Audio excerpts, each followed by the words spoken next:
El Señor les bendiga este día.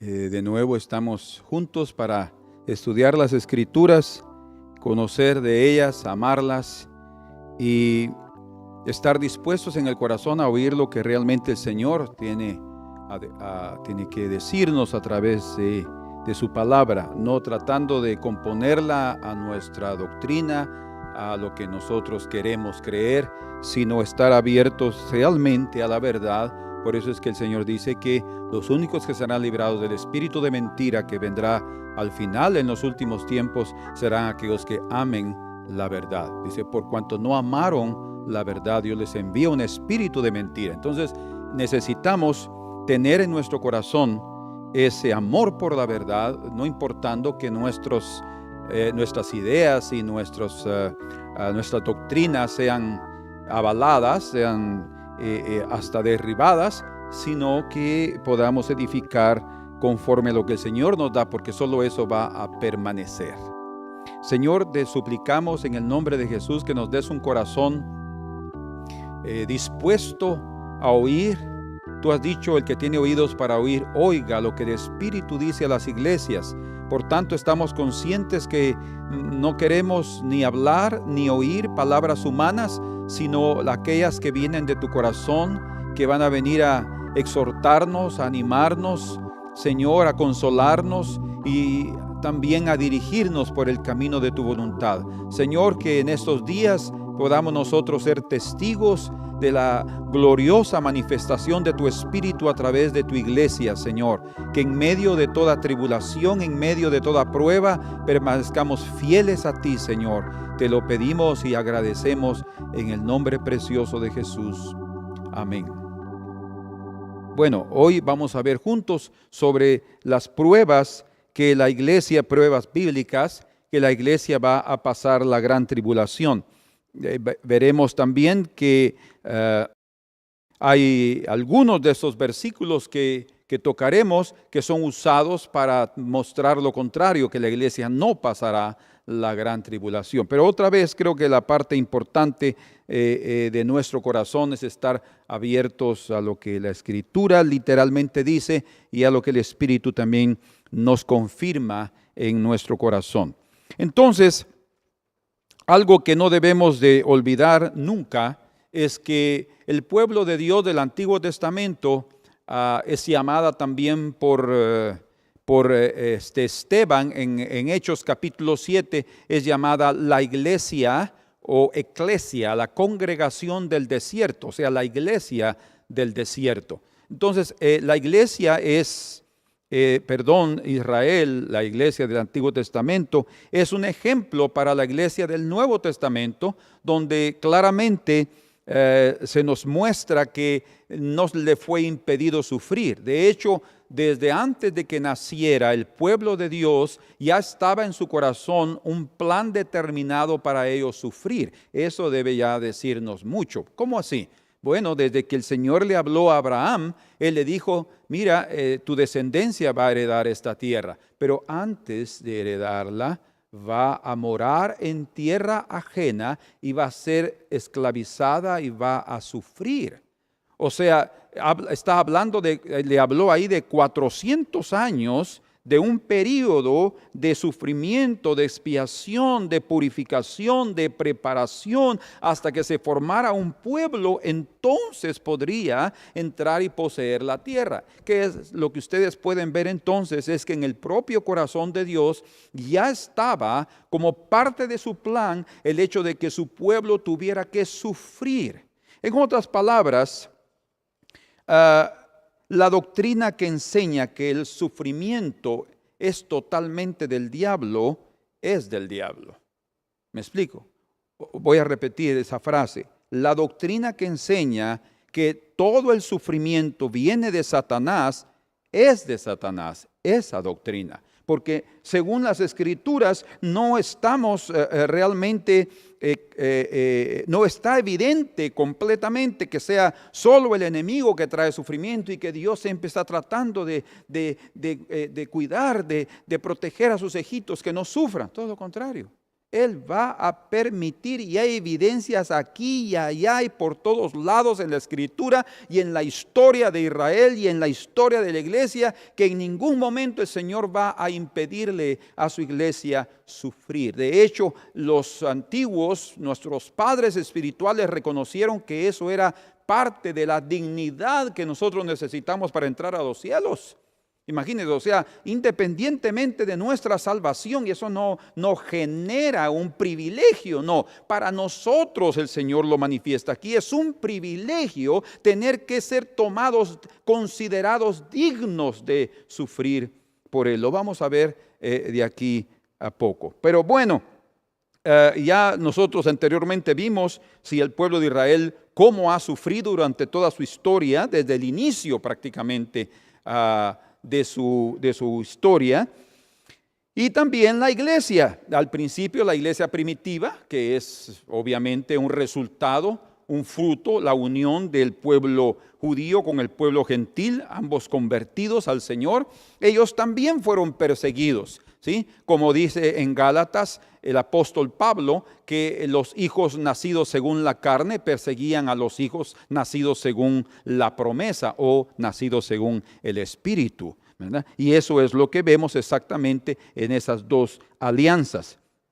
Pero dice aquí en Mateo capítulo 13, verso 20, y el que fue sembrado en pedregales, o sea, esa palabra que es la palabra de Dios, él habla ahí de la simiente como la palabra, en pedregales, en un corazón con muchos obstáculos, tropiezos y dureza, este es el que oye la palabra y al momento la recibe con gozo. O sea, hay personas que se alegran de oír las Escrituras, se alegran de las cosas lindas de las Escrituras, de las cosas lindas del camino de Dios, porque obviamente los beneficia a ellos solo oír que serán salvos, perdonados, entrar al cielo, y esto y el otro, y vida eterna. Eso es lindo, y todo eso lo reciben con gozo, dice. Ahora oigan lo que los escandaliza, versículo 21, pero no tienen raíz en sí mismo. Entonces, ¿qué es lo que va a dar firmeza a una vida? Tener claro el conocimiento y el camino de Dios. O sea, el hecho de estar negándonos a tener que sufrir, como yo recuerdo el comentario de una mujer hace muchos años en los Estados Unidos, después de yo compartir algo sobre la tribulación y persecución y sufrimiento, y que el Señor nos ha dejado su ejemplo, dice, para que sigamos sus pisadas. Está hablando de sufrimiento. Ella dijo estas palabras: yo soy alérgica al sufrimiento. No se me olvida. Dice, yo soy alérgica al sufrimiento. Yo no quiero, y si algo va a suceder, yo le voy a pedir que me lleve antes a los cielos. Oh, hermanos, cuando yo oí eso, mi comentario simplemente en mi corazón fue: Señor, qué tremendo, qué ceguera, no puede ver el privilegio que el Señor nos concede de poder sufrir por Él. Y es más, cuando llegue a los cielos y el Señor le permite entrar a los cielos, Él va a estar allí y va a poder ver la diferencia en la posición en la que ella va a estar y la posición de los mártires. Y va a poder decir: Señor, ¿y por qué yo no estoy ahí? Y el Señor le va a decir, o le va a mostrar, probablemente le va a recordar lo que ella se privó a sí misma. Señor, ayúdanos a tener raíz en nosotros mismos. Por eso dice, pero no tiene raíz en sí, sino que es de corta duración, pues al venir la aflicción o la persecución por causa de la palabra. No está diciendo porque se está portando mal. Obviamente lo que dice Pedro, si vamos a sufrir por la justicia, enhorabuena, pero si vamos a sufrir por ser injustos y pecadores, eso es mal testimonio, y qué bueno que le está cayendo. En cierto sentido es el significado que se da ahí. Pero aquí dice, pues al venir a la aflicción o la persecución por causa de la palabra, luego tropieza, o sea, se ofende, dice en otras versiones. Hay un obstáculo que lo ve como algo que no puede ser vencido, superado. No, hermanos, necesitamos entender que el Señor nos ha llamado con un propósito muy claro, y nosotros tenemos que entender el plan de Dios en nuestra vida. En Juan capítulo 15, en el versículo 18, el Señor dice estas palabras: si el mundo os aborrece, sabed que a mí me ha aborrecido antes que a vosotros. El Señor está mostrándole a los suyos, a sus seguidores, que podremos tener aborrecimiento del mundo. En otras palabras, que podemos recibir el odio del mundo. ¿Por qué? ¿Porque somos del mundo? No, la Escritura dice en 1 de Juan que aquel que es del mundo no va a ser aborrecido, pero el mundo no nos conoce porque tampoco lo conoció a él, dice. Y dice, no somos del mundo. El Señor dice, yo no soy del mundo. Lo que es del mundo, lo que es del suyo, lo que es del mundo, el mundo lo ama. Pero el mundo va a odiar lo que no es suyo. Entonces él dice aquí, sabed que a mí me ha aborrecido antes que a vosotros. O sea, primero está garantizándonos que va a venir también ese aborrecimiento. Si fuera del mundo, el mundo amaría lo suyo. Pero porque no sois del mundo, antes yo os elegí del mundo, gloria a Dios, por eso el mundo os aborrece. Acordaos, dice, de la palabra que yo os he dicho. El siervo no es mayor que su señor. Oigan, qué tremendo. El siervo no es mayor que su señor. Entonces podemos sacar una conclusión. Si el Señor de todos nosotros, el grande y el sublime, santo y puro de corazón, sin ningún pecado, sin mancha, sufrió y fue perseguido y aborrecido por este mundo, el Señor, dice, el siervo no es mayor que su Señor. Entonces, los siervos, nosotros, vamos también a pasar por las mismas circunstancias. Y eso no tiene nada que ver, por favor, entre comillas, no tiene nada que ver con aquella cuestión que se ha dicho, pero es que el Señor ya nos salvó y Él ya sufrió por nosotros y nosotros no tenemos que sufrir por Él, ahora, en este mundo. Hermanos, eso no tiene nada que ver con eso. Eso es solamente una manifestación clara, me perdonen, de cobardía. No porque yo sea muy valiente y dispuesto, ninguno de nosotros está dispuesto a tener que sufrir y pasar por momentos de martirio o de persecución. Pero el Señor nos muestra que el Espíritu de Dios va a darnos esa fuerza. Dice, el siervo no es mayor que su Señor. Si a mí me han perseguido, oigan qué claro. Si a mí me han perseguido, también a vosotros os perseguirán. Entonces, ¿qué es lo que nosotros estamos esperando? A que nos arrebate, porque es lo que dicen la mayoría, que el Señor nos va a arrebatar de la tribulación, porque Él no nos ha llamado para ira. Lo vamos a entender esta mañana, este día. ¿Qué es lo que Él se refiere cuando dice eso en 1 Tesalonicenses 5, capítulo 5, verso 9? Entonces dice,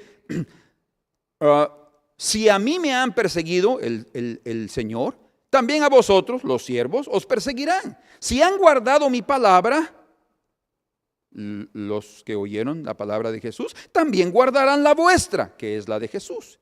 Mas todo esto os harán por causa de mi nombre. Tengan eso bien presente, dice. Miren qué tremendo. Solo el hecho de nosotros creer en Cristo ya nos compromete en este mundo. O sea, somos beneficiados con la salvación, somos beneficiados con la gloria que Él nos da, con la entrada a los cielos, con el perdón de nuestros pecados, pero también somos beneficiados desde la perspectiva divina, no desde la perspectiva humana, porque desde la perspectiva humana es como que fuéramos afectados, pero Señor, ¿por qué no nos libras de esto también? Dice, mas todo esto os harán por causa de mi nombre, porque no conocen al que me ha enviado. O sea, si lo llegan a conocer ya no te van a perseguir, sino que se convertirán en perseguidos también. Exactamente, fue lo que sucedió con el apóstol Pablo. Él comenzó a perseguir y a perseguir y a perseguir porque no conocía al Padre, ni conocía a Jesús. Cuando conoció a Cristo en camino a Damasco, entonces él también se convirtió en perseguido. Dejó de perseguir a la iglesia, se dio cuenta que era el cuerpo de Cristo, se dio cuenta que esa era la iglesia que el Señor estaba formando. Él ya también fue elegido para ser parte de ella, sacado del mundo. Entonces también entendió que el nombre del Señor es un precio muy grande tenerlo sobre nosotros. Verso 22, si yo no hubiera venido, Vamos a ver aquí. Leamos ahora en el versículo capítulo 16. Veamos esto para avanzar. Les está hablando, recuerden que en la escritura no existían desde el principio capítulos y versículos. Entonces hay un contexto de un texto que vamos a leer ahora. Esto que vamos a leer está totalmente relacionado con lo que hemos hablado sobre la persecución y aflicción en contra de los discípulos del Señor. Dice, verso 16, capítulo 16, verso 1. Estas cosas os he hablado para que no tengáis tropiezo. ¿Quién encuentra tropiezo? Como ya leímos en Mateo 13, 20 y 21. Aquellos que no tienen raíz y se escandalizan por la persecución encuentran tropiezo. Pero Él les dice, miren, yo les estoy hablando claramente para que ustedes no tengan tropiezo. Os expulsarán de las sinagogas y aún viene la hora cuando cualquiera que os mate. Oigan, qué tremendo. Así pensaba el apóstol Pablo, Saulo de Tarso. Pensará que rinde servicio a Dios. Y harán esto porque no conocen al Padre ni a mí. Mas os he dicho estas cosas para que cuando llegue la hora os acordéis de que ya os lo había dicho. Entonces el Señor dejó bien claro a todos nosotros como seguidores de su nombre, como creyentes en su nombre, que no nos escapamos de la aflicción y de la tribulación. Eso es un resultado, fruto del odio que el mundo tiene por la luz. Las tinieblas tienen odio a la luz. La injusticia y la impiedad tienen odio contra la justicia y la santidad, la piedad de Dios. Entonces es inevitable, si tú te pasas a este campo, estos de aquí son tus enemigos. Si estás con ellos, ellos son tus amigos. ¿Con quién quieres tú estar y permanecer y vivir eternamente?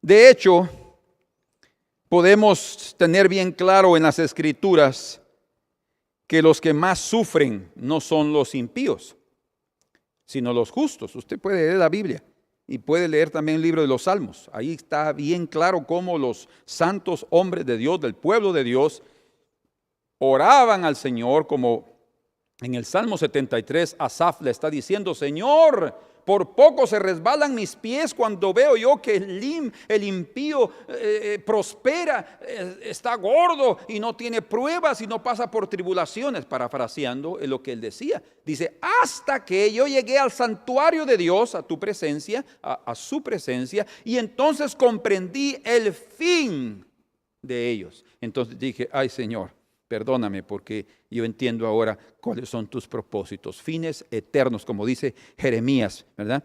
29:11, yo sé el fin que tengo para ustedes, los pensamientos que tengo para ustedes, pensamientos de bien y no de mal, para darles el fin que esperáis. Entonces, no tengamos miedo, estas situaciones van a venir, son parte de la vida cristiana, son parte del paquete que recibimos, ¿verdad? Aunque lo ignoremos o querramos ignorarlo.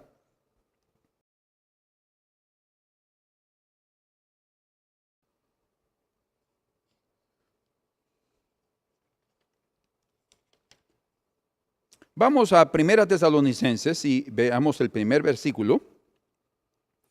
1 Tesalonicenses, capítulo 5, y el versículo número 9.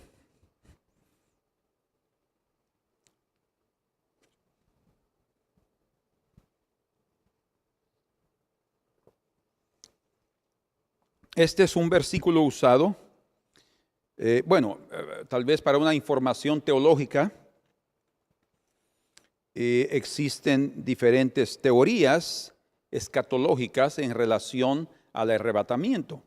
En la iglesia está dividida en ese aspecto, en ese punto. Algunos creen que la iglesia va a ser arrebatada antes de la tribulación, ¿verdad? Esos son llamados los pretribulacionistas. Otros creen que la iglesia va a ser arrebatada después de la tribulación, o sea, post-tribulacionistas. Algunos que creen que la última semana de Daniel son 7 años. Algunos dicen que la iglesia va a ser arrebatada en medio de la tribulación, ¿verdad? Cuando se inicia la gran tribulación, que es de 3 años y medio. En fin, eso depende otra vez de la interpretación de las Escrituras. Pero independientemente de nuestro conocimiento de las teorías escatológicas, ¿sí?, y pretribulacionistas o posttribulacionistas o midtribulacionistas en medio, tenemos que entender exactamente lo que la Biblia nos enseña. Y ese es el punto que nosotros queremos tratar en esta hora. Entonces, 1 Tesalonicenses capítulo 5, verso 9, es usado para decir que el Señor nos va a librar de la tribulación. Vean, leámoslo y entendamos. Dice, porque no nos ha puesto Dios para ira, sino para alcanzar salvación por medio de nuestro Señor Jesucristo. Entonces, como la tribulación es la ira de Dios, según ese pensamiento, la iglesia, según su lógica, va a ser arrebatada antes de la ira, porque Dios no nos ha puesto para ira, sino para salvación. Entonces, Dios no puede permitir que su amada iglesia, la niña de sus ojos, ¿verdad?, tenga que pasar por tribulación. En el Antiguo Testamento, que es donde se saca ese versículo, la niña de los ojos del Señor es Israel, ¿sí? Y eso lo mencionó cuando estaba también en Babilonia. Interesante, un dato solo interesante. En su cautiverio, la niña de sus ojos morirá. Jeremías hablando del dolor de su corazón, pero sí, a pesar de ser la niña de sus ojos, va a tener que pasar por momentos bien difíciles. Ahora, cuando nosotros analizamos el contexto de 1 Tesalonicenses 5:1, porque cada texto tiene que entenderse con su contexto, quiere decir con los versículos anteriores y posteriores a ese versículo que estamos leyendo. Cuando leemos el contexto, entonces, dice aquí, porque sabéis, versículo 2, perfectamente que el día del Señor vendrá así como ladrón en la noche, o sea, sin previo aviso. Cuando digan paz y seguridad, o sea, la gente viviendo su vida tranquilo, no pasa nada, el Señor no va a venir, entonces vendrá sobre ellos destrucción repentina. ¿Destrucción sobre quiénes? Sobre aquellos que no estén preparados para el hecho, como ya vimos, de la característica de la venida del Señor, de su segunda venida, es que Él no avisa, y que por eso nadie sabe, ¿verdad? Porque va a ser de improviso, como un ladrón de noche, dice. Y va a venir una destrucción repentina como los dolores a la mujer encinta, y no escaparán. Pero vosotros, hermanos, no estáis en tinieblas. Oigan la diferencia. Quiere decir que la destrucción viene para aquellos que están en tinieblas, o sea, están viviendo en el mundo, para que aquel día vos sorprenda como ladrón. Está claro, no hay por qué más interpretación, sino solo leer claramente lo literal que está ahí. Y Él va a venir como ladrón para aquellos que están de tinieblas, viviendo en tinieblas, en pecado. No van a percibir el momento de la venida del Señor.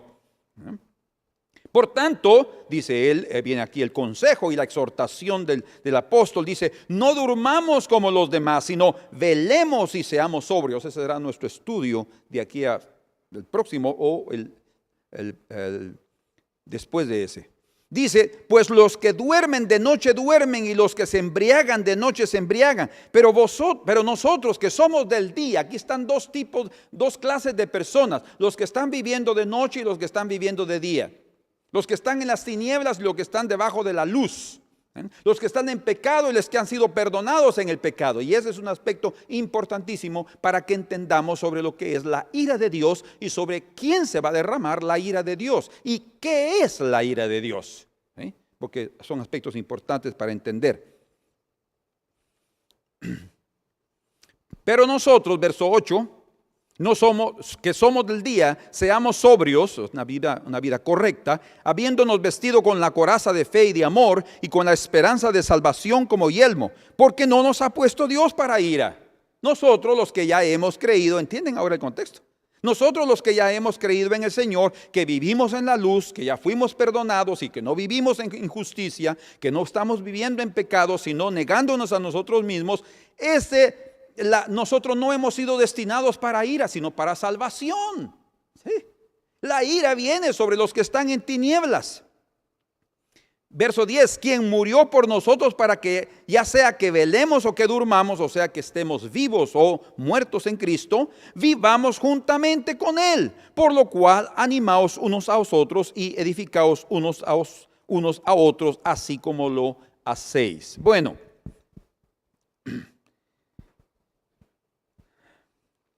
habría que recordar también que cuando el diluvio cayó sobre el mundo,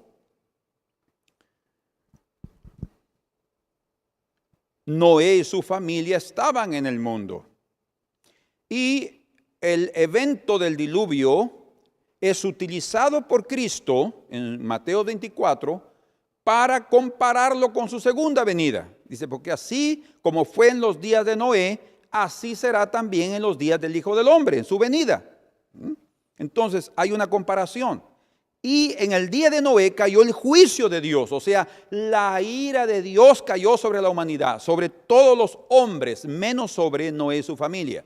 Ahora, en cierto sentido, sí, ellos fueron levantados, pero no a los cielos, sino protegidos, es lo que está diciendo, protegidos, guardados. Ellos estuvieron en el refugio que ellos mismos construyeron debido a su vida justa. Por eso es que está hablando que la arca tiene 300 codos de largo. ¿Por qué? Porque 300 ahí mismo, ahí bien cerca de Noé, habla de que es caminar con Dios. Entonces, nosotros somos los que construimos nuestro refugio por la forma como caminamos. Es bien claro, por nuestra justicia, no la personal, sino porque necesitamos vivir en la justicia de Cristo. Pero cada uno de nosotros necesitamos vivir pendientes de nuestros actos, de nuestras acciones, de nuestra conciencia. ¿De acuerdo? Entonces, el juicio, la ira de Dios cayó en el día del diluvio, en los días del diluvio, pero Noé y su familia fueron preservados en medio del diluvio. ¿Entiende? Terminó el diluvio y todavía estaban vivos Noé y su familia, y fueron utilizados para poblar la tierra después de ese juicio. Es lo que va a suceder cuando venga el Señor. Otro ejemplo interesante es que en el día del juicio de la ira de Dios sobre Sodoma y Gomorra, que ellos fueron también ejemplos que Cristo también cita en Lucas 17, Él menciona ahí que como en los días de Lot, dice, también lo menciona, y hubo un derramamiento del juicio de la ira de Dios por la impiedad, por el pecado que había en Sodoma y Gomorra. El juicio cayó y en medio de la ira de Dios, cayendo fuego y azufre sobre esas ciudades, el Señor protegió a Lot. Y Pedro dice que el justo Lot, o sea, está hablando de un hombre que era justo, que a pesar de estar viviendo en ese lugar, dice que él afligía su alma justa al ver las cosas terribles que sucedían ahí. El Señor, entre paréntesis, por la intercesión de Abraham, pero él fue considerado justo. Él fue librado de esa situación, a pesar de que no toda la familia se salvó, como fue en el caso de Noé. Ellos, sí, algunos salieron protegidos. ¿Qué estoy diciendo? Bueno, que la ira de Dios se va a derramar sobre los perversos, sobre los impíos, y el Señor va a guardar los suyos en medio del horno. Es el patrón. En las Escrituras lo vemos. Es el caso de Sadrach, Mesach y Abednego, que fueron lanzados al horno que Nabucodonosor mandó a calentar 7 veces más fuerte, dice, y ellos fueron lanzados, y ellos no negaron ni adoraron, y le dijeron, Dios puede librarnos, y si no nos libra, pues nos lanzamos ahí. Y si el Señor los lanzaron, y el Señor los libró en el horno. No los libró del horno, sino en el horno. ¿Ven la diferencia? ¿Y qué es más glorioso? ¿Librarnos del horno o en el horno? Usted dirá inmediatamente, del horno. ¿Por qué? Porque es nuestra naturaleza huir de tener que enfrentar aquello que parece imposible para la carne. Sí, es verdad, carnalmente hablando no soportaríamos, pero ahí es donde suceden los milagros y es lo que va a suceder realmente en estos tiempos. Entonces, la ira venidera, cuando es mencionada en las Escrituras, se refiere al juicio de Dios sobre los impíos. exactamente en el contexto de Primera Tesalonicenses, en el capítulo 1 y en el versículo, leamos juntos ahí, versículo 10, y dice, y esperar de los cielos a su Hijo, al cual resucitó de los muertos, a Jesús, quien nos libra de la ira venidera. Esta es una frase importante en las Escrituras. ¿Quién nos libra de la ira venidera? ¿Cuál es esa ira venidera? Bueno, la propia Escritura nos lo muestra. No tenemos que suponerlo, ¿verdad? Esa frase es mencionada también por Juan el Bautista.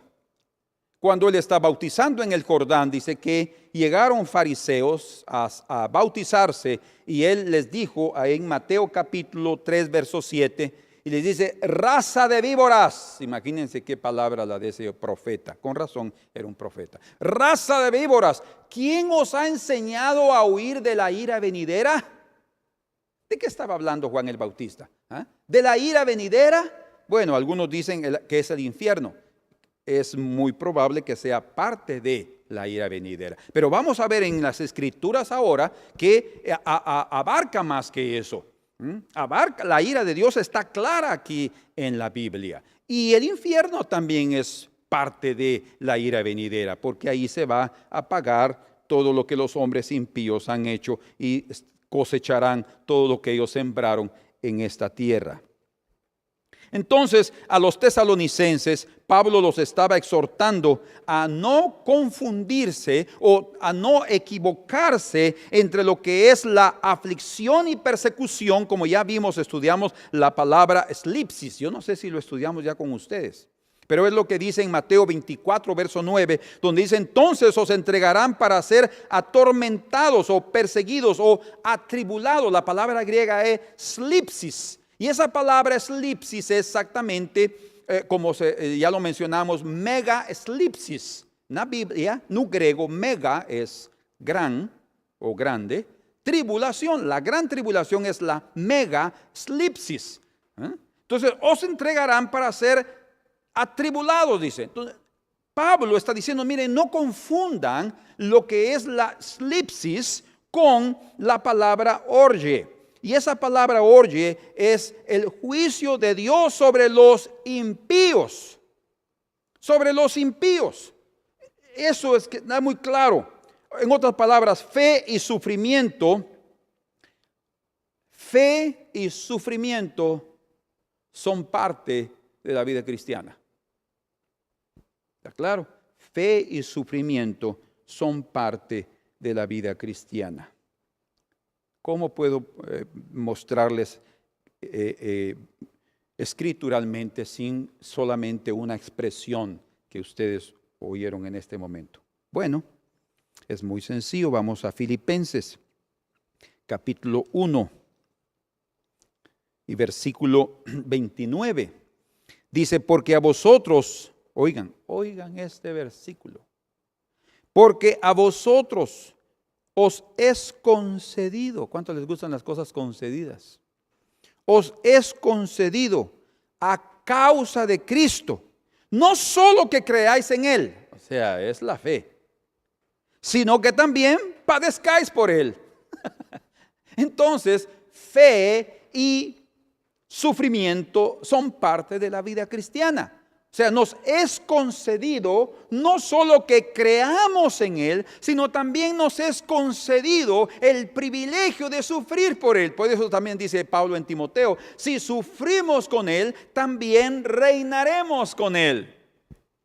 O sea, los vencedores, los que llegarán a reinar con Cristo, tienen que pasar por un proceso en el cual ellos mismos puedan estar dispuestos a morir a lo que son, a vencer sus propios problemas. No podemos ser vencedores de las cosas externas si primero no somos vencedores de nuestros propios problemas.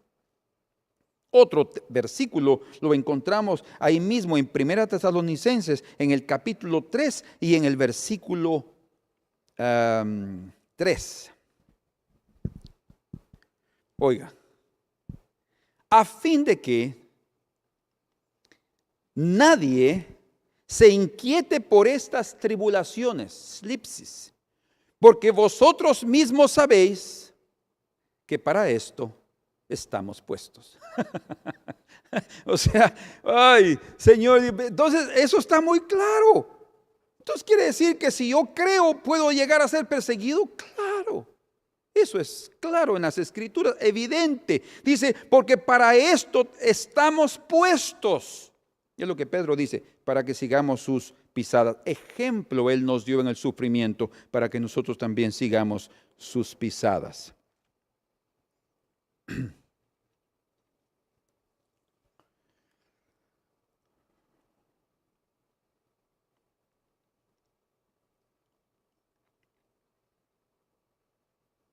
Amén. Veamos otro texto en Juan capítulo 3, verso 36. Dice que la ira de Dios está puesta sobre aquellos que no creen o que se rehúsan a creer en Jesús. O sea, para los incrédulos. Efesios capítulo 2, verso 3 dice que ahí habla de los hijos de ira. Dice ahí en el versículo 2 y 3 que nosotros éramos parte de esos hijos de desobediencia, hijos de la ira. Éramos igual que ellos, dice. O sea, los hijos de la ira, destinados para la ira, y son también destinados para destrucción. ¿Por qué? Porque no quieren creer, están rehusando creer en Cristo, están rechazando la oportunidad de ser parte de la luz, salvos para no ser motivo de la ira de Dios, porque la ira de Dios se va a derramar sobre todos los impíos y todos los que no creen, dice. Entonces, la iglesia sí va a ser librada de la ira de Dios a través de la fe. En Efesios capítulo 5, verso 6 dice que la ira viene sobre los hijos de desobediencia. Colosenses 3, verso 6 también lo afirma. En Romanos capítulo, necesitamos leer estos versículos en Romanos rápidamente. Leamos ahí, porque son pruebas claras de que vamos a pasar por tribulación. Y algunos dicen, no, es por tribulación, sí, pero no por la gran tribulación. No. Recuerden, esas son dos puertas que nos introducen al reino. Es necesario que por muchas tribulaciones entremos al reino de los cielos, y la gran tribulación nos introduce al reino literal de Cristo. No nos escapamos de eso. Romanos 1, verso 18 dice, porque la ira de Dios, oigan, la ira de Dios, ¿quién nos escapó a huir de la ira venidera? Dice, la ira de Dios se revela desde el cielo contra toda impiedad e injusticia de los hombres que detienen con injusticia la verdad. Entonces, ¿sobre quién se va a derramar la ira de Dios? Sobre aquellos que detienen con impiedad la justicia y la verdad de Dios. En el capítulo 2, verso 5 dice, pero por tu dureza y por tu corazón no arrepentido, oigan qué detalle más importante, por tu corazón no arrepentido, por la dureza del corazón, atesoras para ti mismo ira para el día de la ira. Aquí está bien claro, habrá un día de la ira, no solo el infierno. Habrá un día de la ira. Y vamos a ver claramente en nuestros últimos versículos en Apocalipsis que la ira de Dios está exactamente derramada durante el periodo de la tribulación. Porque durante ese periodo de la gran tribulación habrán las plagas que son llamadas las plagas de la ira de Dios. Dios se los va a mostrar.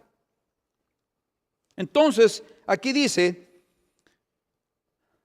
atesoras para ti mismo ira para el día de la ira y de la revelación del justo juicio de Dios. O sea, aquí también es otro sinónimo de la ira de Dios, es el justo juicio de Dios sobre los impíos. En el versículo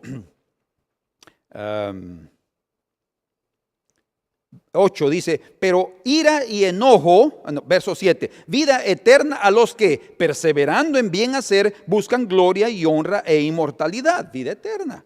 8, pero la ira y enojo a los que son contenciosos y no obedecen a la verdad, sino que obedecen a la injusticia. Entonces, vez tras vez vemos en las Escrituras que la ira de Dios es sobre los desobedientes. Vamos ahora rápidamente al libro de Apocalipsis.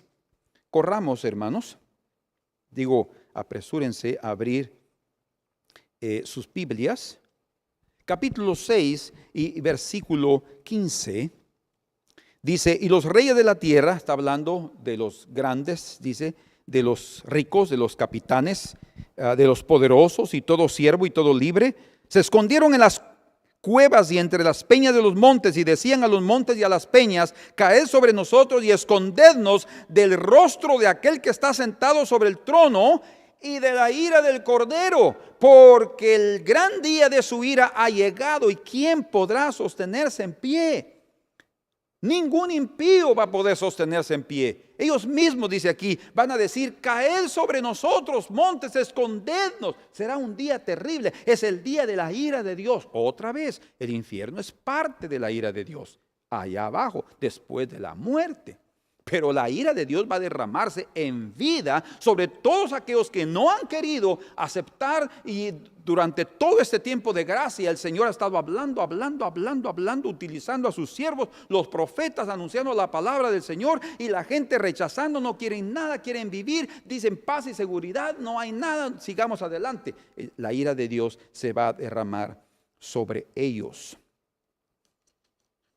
Capítulo 11 y versículo 18, nuevamente dice, y se iraron las naciones, es sobre ellas que va a venir la ira de Dios, las naciones iradas contra Israel e iradas contra Dios, dice, y se iraron las naciones y tu ira, la ira divina, ha venido, y el tiempo de juzgar a los muertos, y de dar el galardón a tus siervos los profetas, a los santos y a los que temen tu nombre, a los pequeños y a los grandes, y de destruir a los que destruyen la tierra. La ira de Dios viene sobre las naciones que se han irado. ¿Qué son las naciones? En la Escritura es bien claro el contexto, la definición de naciones son los gentiles.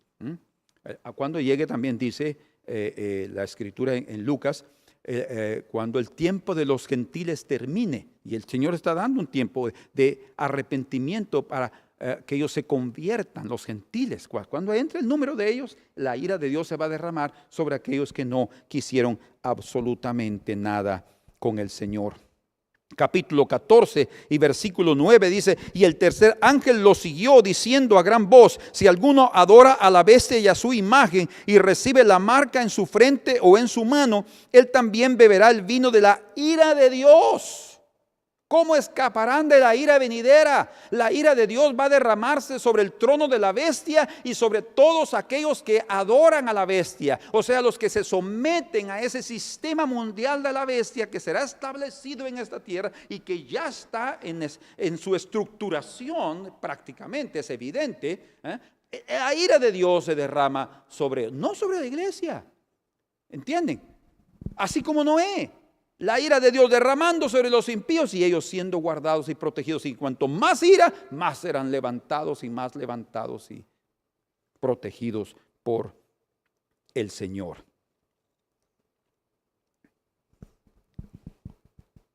Dice, él también beberá del vino de la ira de Dios que ha sido vaciado puro en el cáliz de su ira. 14:10, y será atormentado con fuego y azufre delante de los ángeles, santos ángeles y del Cordero. Aquí incluye sin duda también el infierno. Versículo 19 de ese capítulo 14, nuevamente se menciona la ira de Dios y dice, y el ángel arrojó su hoz en la tierra y vendimió la viña de la tierra y echó las uvas en el gran lagar de la ira de Dios. Hay un lagar donde se va a derramar las uvas, o sea, recuerden, lo vamos a ver más adelante, hay dos cosechas, la cosecha que Dios hace de su pueblo y la segunda cosecha que es la donde Él reúne a todas las uvas maduras en su lagar, donde Él va a pisar, que es el lagar de la ira de Dios. O sea, son los vasos de ira destinados, como leímos en Romanos, vasos de ira destinados para destrucción, como es Romanos 9:22. ¿Sí? Y en el capítulo 15, yo estoy leyéndoles rápidamente todo, dice aquí en el verso 7, y uno de los 4 seres vivientes dio a los 7 ángeles 7 copas de oro llenas de la ira de Dios que vive por los siglos de los siglos. Las 7 copas es prácticamente el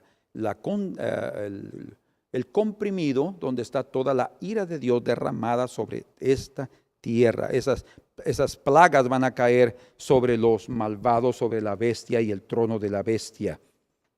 Capítulo 16, verso 1. Oí una gran voz que decía desde el templo de los 7 ángeles: id y derramad sobre la tierra las 7 copas de la ira de Dios. Verso 19.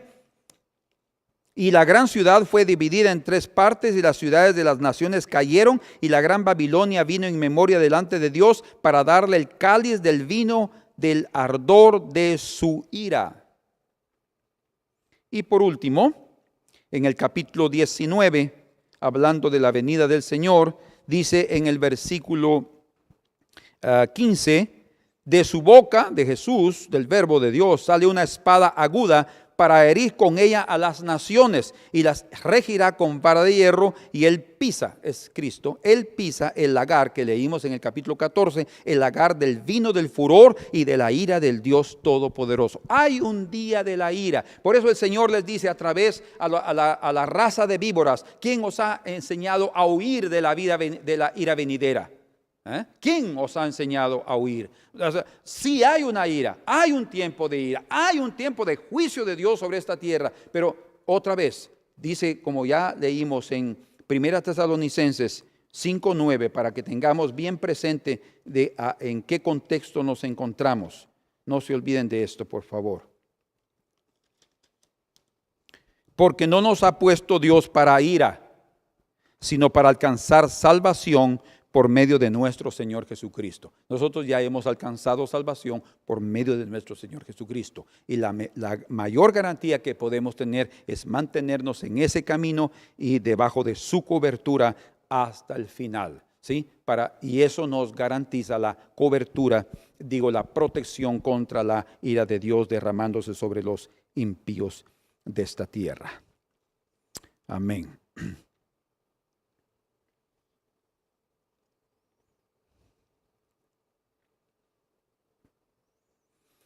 Otro versículo usado es Apocalipsis capítulo 3 y verso 10.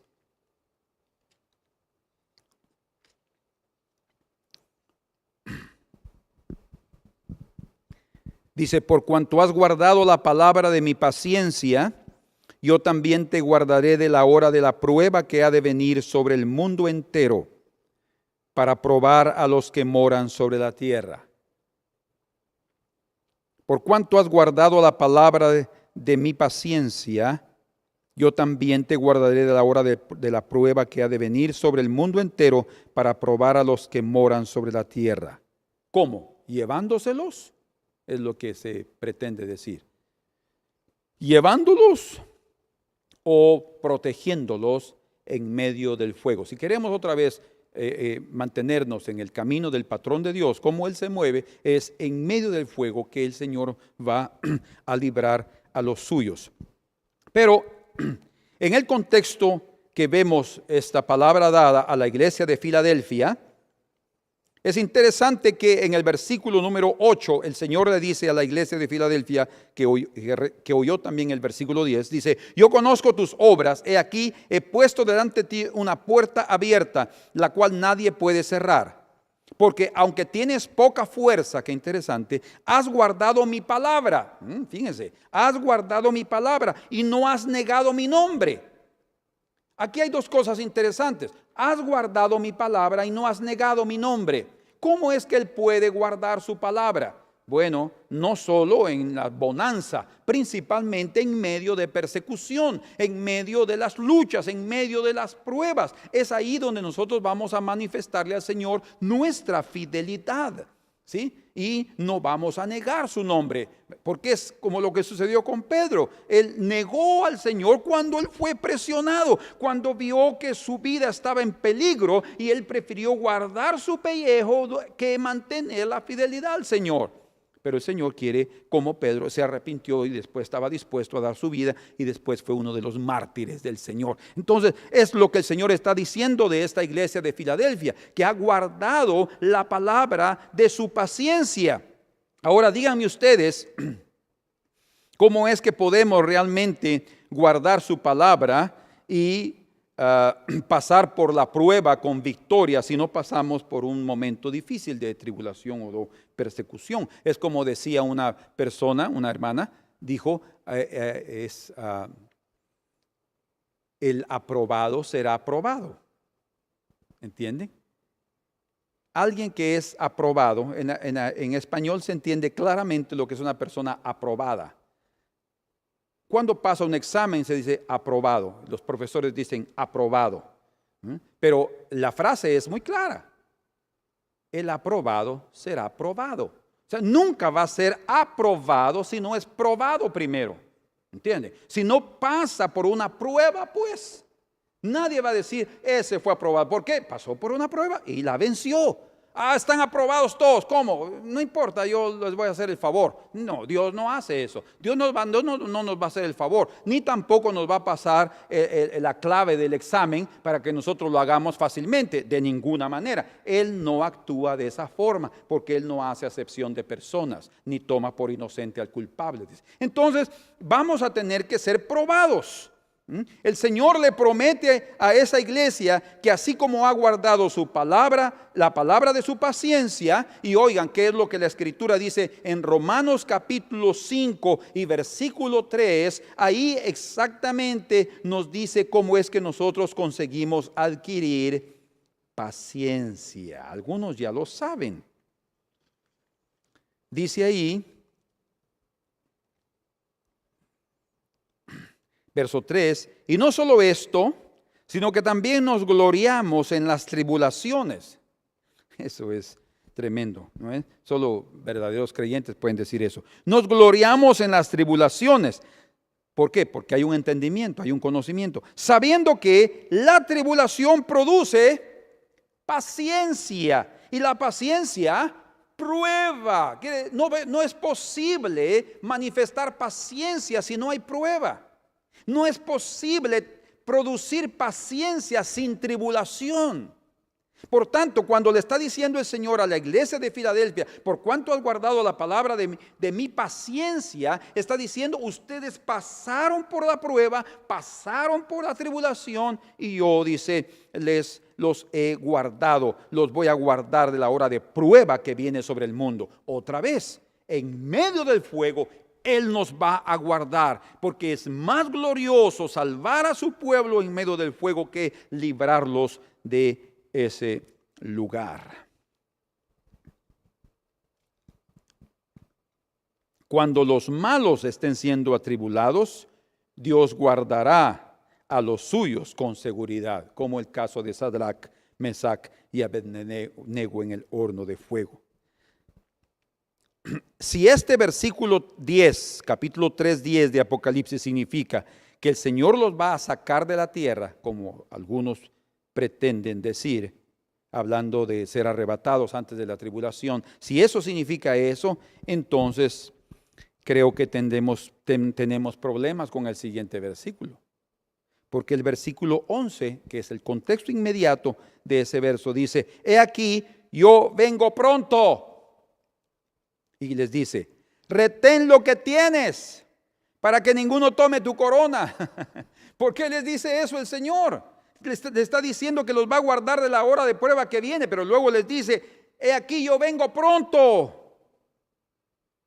¿Dónde están ellos? Ya en el cielo. Ellos no pueden estar ahí reteniendo lo que tienen si ya están en los cielos. En los cielos ya lo obtuvieron, ya poseyeron la herencia. Es en la tierra todavía que ellos están y el Señor les está diciendo que lo retenga para que nadie tome su corona. Que nadie tome tu corona quiere decir que nadie se lleve tu premio. Tú necesitas obtener el premio. La aprobación viene después de la prueba, de pasar de la prueba. Entonces, si ustedes se dan cuenta, el contexto claro de ese pasaje está hablando de tener que pasar en medio de esa situación, en medio de la prueba, de la tribulación, y ahí el Señor va a guardarnos con su mano poderosa. Amén. Eso implica también que la iglesia esta iglesia de Filadelfia, perseverar hasta el fin, hasta su venida, que sin duda el Señor apresaría por amor a los escogidos, como dice debido a los escogidos, esos días serán acortados. Entonces, perseverancia no es algo clave. Escuchen esto. ¿Ustedes creen que vamos a necesitar de perseverancia en los cielos? No, ahí ya poseímos nuestra herencia. La perseverancia es necesaria aquí. La perseverancia se adquiere aquí. En los cielos ya no es necesaria perseverancia. Es necesario que nosotros la adquiramos en esta tierra. Por tanto, tenemos que reflexionar. Por otro lado, no sería injusto y arbitrario de parte de Dios tomar esta promesa solo para la iglesia de Filadelfia de escapar de la tribulación. ¿Y qué de las otras iglesias? Primero, algunos han dicho que estas 7 iglesias son una revelación de la historia eclesiástica desde el inicio de la iglesia primitiva hasta nuestros días. Y sí hay una comparación bien evidente en relación a eso. Pero también eran 7 iglesias físicas que existían en el Asia Menor, que fueron prácticamente fundadas por el apóstol Pablo y por aquellos que fueron misioneros en esa área griega. Pero veamos esto. Si queremos aplicar esa promesa de que para la iglesia de los últimos días, esta promesa de 3:10 para la iglesia de los últimos días, deberíamos aplicar lo que realmente es correcto, ¿verdad? Si estas 7 cartas demuestran el periodo de la historia de la iglesia desde su inicio hasta el momento de su arrebatamiento, eso implica que la iglesia que va a estar viviendo en los días antes de la venida del Señor no es la iglesia de Filadelfia, sino la iglesia de la Odisea. La iglesia de la Odisea es la última. Y vean ustedes la condición espiritual de esta iglesia en los días del fin. Verso 15, capítulo 3, verso 15 dice: yo conozco tus obras, que ni eres frío ni caliente, ojalá fueses frío o caliente. Pero por cuanto eres tibio y no frío ni caliente, te vomitaré de mi boca. Porque tú dices: yo soy rico y me he enriquecido y de ninguna cosa tengo necesidad, y no sabes que tú eres un desventurado, miserable, pobre, ciego y desnudo. Por tanto, yo te aconsejo que de mí compres oro refinado en fuego, para que seas rico, y vestiduras blancas, que vamos a ver dónde se consiguen, para vestirte, y que no se descubra la vergüenza de tu desnudez, y unge tus ojos con colirio para que veas. La realidad, el rayos X, el examen de rayos X de la iglesia del fin es exactamente esta: considerada, orgullosa, autosuficiente, no puede ver su condición. Para ellos ya están listos para el arrebatamiento. Es lo que la mayoría cree. Ya están listos, ya estamos listos porque ya todo se hizo y ya estamos listos y listos y listos. No, falta arrepentimiento. Por eso el Señor les está diciendo: yo te aconsejo que compres oro refinado en fuego. Y el oro refinado en fuego está hablando de prueba, y el oro está hablando de nuestra fe. Nuestra fe, como dice Santiago, nuestra fe debe ser refinada en el fuego de las pruebas. Entonces, no hay duda que según solo estos 2 versículos que hemos visto, la iglesia definitivamente va a pasar por la gran tribulación. Entonces, ya el tiempo se nos fue, pero vamos a seguir hablando de estas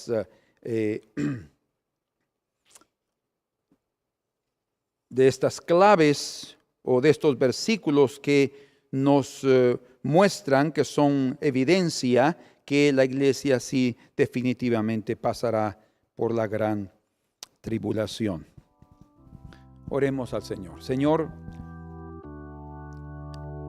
después de estudiar tu palabra, de leerla, de analizarla, de oírla, Señor, que nuestros corazones no acomoden las cosas a nuestra manera, sino que podamos, Señor, pedirte tu confirmación y tengamos en el corazón, Señor, la total claridad para no desvirtuar tus palabras, Tú has dicho, Señor, que no debemos ni agregar ni quitar nada de lo que tú has dicho, principalmente a las profecías en cuanto al fin, en cuanto al libro de Apocalipsis específicamente. Señor, en el nombre de Jesús te pedimos que nos des tu gracia para estar dispuestos a enfrentar lo que viene. Ayúdanos a vivir a la luz de tu presencia. Ayúdanos a vivir, Señor, conscientes de a quién servimos. Señor, conscientes de en quién hemos creído, conscientes, Señor, que tú no nos tomarás como ladrón de noche, porque no vivimos en las tinieblas, sino vivimos siendo expuestos bajo la luz de tu presencia, Señor. Por tanto, que no temamos, porque aunque tengamos que sufrir como los verdaderos discípulos de Jesús, Señor, que tengamos el carácter y el entendimiento de Esteban, de Pablo, de Pedro, Señor, que estaban dispuestos a dar su vida por ti, ser verdaderamente testigos debido a estar llenos del Espíritu Santo. Señor, yo te pido especialmente que nos unjas con tu Espíritu Santo en este momento, que tú toques, Señor, las vidas de las personas que están oyendo este mensaje, que están oyendo o viendo este video. Señor, en el nombre de Jesús, derrama tu Espíritu Santo sobre esas vidas. Dales el don de lenguas, el don de profecía. Señor, envía tu poder sobre sus vidas, Señor, para que sean tocados y reciban, Señor, la unción de los cielos, porque es esa unción la que quiebra el yugo del asirio. Tú has dicho, Señor, vosotros tenéis la unción del Santo y conocéis todas las cosas, Señor. Somos dirigidos por la unción, por el Espíritu Santo, Señor, que viene sobre nosotros. Por tanto, en el nombre de Jesús te pedimos, Señor, que nos des de tu gracia y nos dé tu entendimiento y de tus fuerzas, Señor, para ser fieles delante de ti y ser en este mundo lo que nos has llamado a ser, luz y sal en Cristo Jesús. Amén. Que el Señor los bendiga. Nos vemos en la próxima para estudiar el resto de versículos que tenemos, y estemos abiertos, porque esto es glorioso. No debemos solo gozarnos sino de oír, sino también gozarnos cuando esto se hace carne en nuestro vientre. Amén. Dios los bendiga. Graças dou a Deus por seu amor, porque ao Filho Ele entregou e do mal me libertou. Canta minha alma, canta alegre ao Senhor, glorifica e exalta seu nome, grande seu amor por mim, glorifica